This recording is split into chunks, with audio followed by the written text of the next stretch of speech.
This is my new plant baby. Say hello to yet another Alocasia. I didn't think I would bring another one into the home, but alas, I did.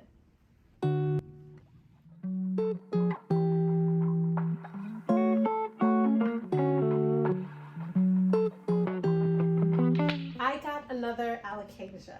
Now, if you guys have been to my channel, you've seen my past plant tours, and just, plant updates in general. I used to have a beautiful Alocasia zebrina.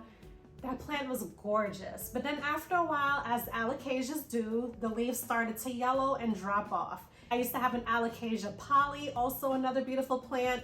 Leaves started to yellow and drop off. Now the zebrina, I actually tried to save that one. That one I had it down to a nub, and I figured, I'm just gonna continue to water it and nurture it and hope and pray that leaves would sprout up. Nothing happened for several months, so I decided to finally just get rid of that plant and just hope that I found another one. My husband and I, we went to Metropolitan Plant and Flower Exchange in West Orange a few weeks ago. I went there for something specific, I don't remember, but it wasn't a plant. And they actually had some zebrinas there, but they were in pretty bad shape.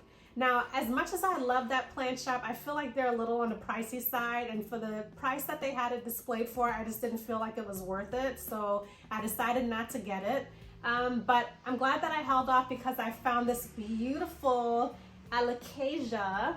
Let's see the name here because I keep forgetting. It's an Alocasia plumbea, and I hope I'm pronouncing it correctly. I got this plant at Home Depot.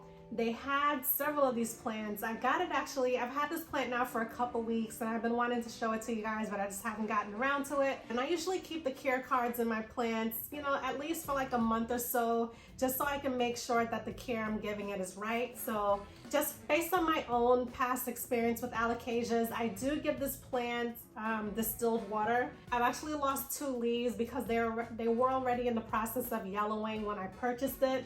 So that's fine. Again, Alocasias, they're prone to yellowing and dropping off, totally fine.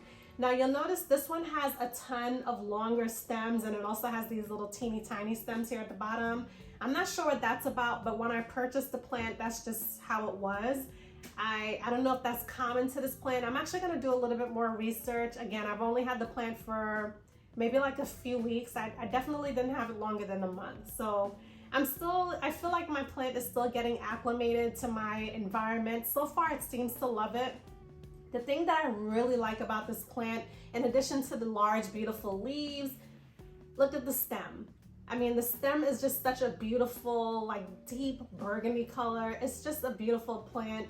The leaves are like a dark green. So I feel like the dark plum color of the stems against the dark green leaves, it's just such a beautiful plant. Now, according to the care instructions, as far as light, the plant likes medium to bright indirect light. Fertilizing once every month or so. I don't think I've fertilized this plant since I've had it, so I may have to do that with the next round of watering. Watering, it says tap the top notch of soil with your fingertip. You know that test where you take your finger, dip it down about a couple inches. Alocasias, they like to remain moist, so I would say I probably water this plant once every 7 to 10 days. And so far it seems to have been working out. I haven't seen any signs that the plant does not like that much water, so we'll see. And then it says overall care, protect furniture when watering, dust or wipe the leaves, all the regular typical stuff with your plant. So nothing special with this plant, no additional care instructions that it needs. I just feel like it's a gorgeous plant. I keep looking, I have my eye on this leaf here because I'm just monitoring it to make sure the leaves aren't yellowing, because I just feel like it's leaning over just a little bit too much for my liking. Same with this one, but this one is still pretty dark. I don't know if you can tell on camera, but it is dropping some water droplets on here because the last time I watered it was yesterday, I believe. So I don't feel that I overwater this plant. Again, it hasn't shown me signs that I am giving it too much water, but sometimes when you see that your leaves are dropping, I forgot what the name is, I'll put it on the screen, but it's just a sign that the plant is getting rid of the additional moisture that it does not need. So maybe I'm a little bit too heavy-handed with the watering, so I'll just kind of reel it back in. But this is such a beautiful plant. I'm glad that I got my hands on it. This pot here, or this little basket weave pot, is the original pot that it came in from the store. I like how it looks. I'm gonna keep it in here for now. But if you guys have seen any of my past videos, then you know that I have a ton of plant pots. I switch my pots out regularly, so I may do it with this one. But in addition to this little basket pot, it also came in a nursery pot as well. So whenever I water this plant, I'll just take the nursery pot out and then I'll water it, make sure it's completely dry, and then put it back in.